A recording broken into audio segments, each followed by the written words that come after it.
1969 fue el terremoto político y social que transformó para siempre la estructura de propiedad de la tierra en nuestro país, impulsada por el gobierno revolucionario de las Fuerzas Armadas, con un objetivo claro: eliminar el sistema de latifundios y servidumbres andinas.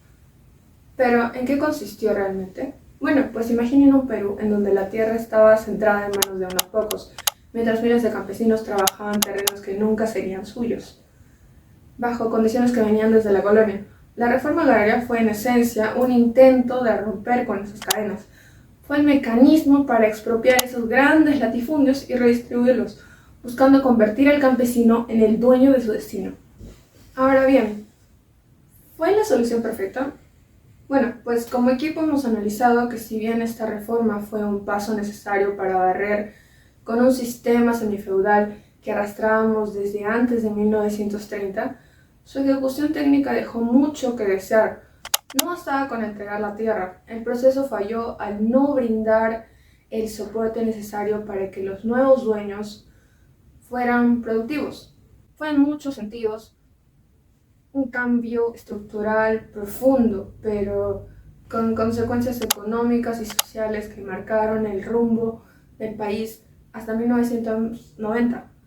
Para entender cómo esto influyó en la conformación del Perú de hoy, vamos a analizar el proceso desde tres ejes fundamentales: el político, el económico y el social.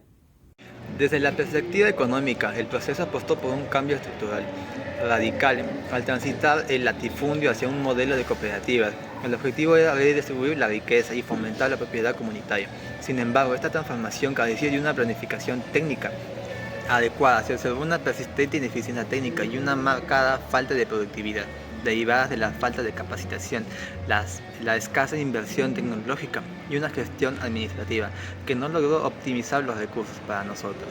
Desde la visión de la ingeniería industrial es evidente que estas unidades productivas fueron incapaces de alcanzar economías de escala, lo cual terminó por mermar la rentabilidad del sector agrario nacional.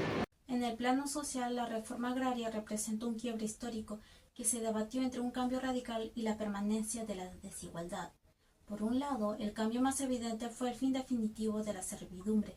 Mediante esta medida se desmanteló el sistema de opresión de las haciendas, devolviéndole al campesino su dignidad y sus derechos ciudadanos. Por lo tanto, en términos de justicia social, este paso fue totalmente necesario y urgente. Sin embargo, a pesar de este gran avance en derecho, la mala ejecución del proyecto provocó la permanencia de la exclusión económica. Como el Estado entregó las tierras sin brindar asistencia técnica ni capacitación, las cooperativas colapsaron rápidamente. En consecuencia, el campesino pasó a ser dueño de la tierra, pero quedó completamente desamparado y sumido en la pobreza. Debido a esta falta de oportunidades reales, se desató un fenómeno que transformó el país, que es la migración masiva del campo a la ciudad. En efecto, miles de familias se vieron obligadas a abandonar sus regiones para buscar un futuro en las capitales, modificando para siempre la estructura demográfica y social del Perú. En resumen, la reforma agraria en el aspecto social no fue del todo beneficioso.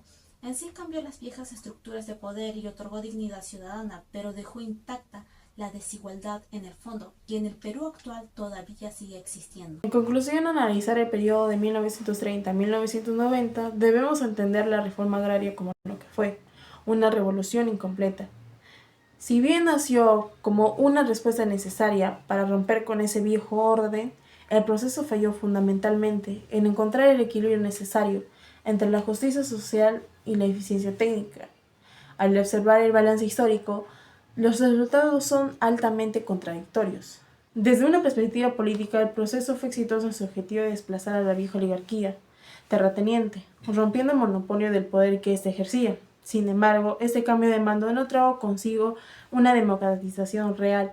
Por el contrario, observamos una alarmante permanencia de la verticalidad y el autoritarismo. En el Estado simplemente heredó los mecanismos de control que antes ostentaban los hacendados, perpetuando una forma de gobernar desde arriba hacia abajo, sin escuchar las necesidades reales del campo.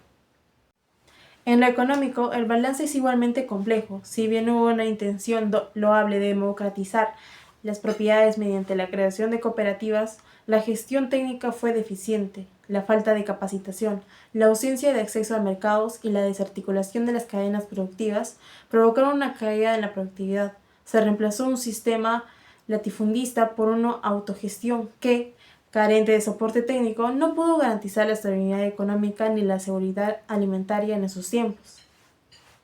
Socialmente, la reforma logró el hito histórico de liquidar las formas serviles de explotación, o dotando a los campesinos de un estatus jurídico distinto. No obstante, al no acompañar este paso con el desarrollo de oportunidades reales, la desigualdad se mantuvo vigente.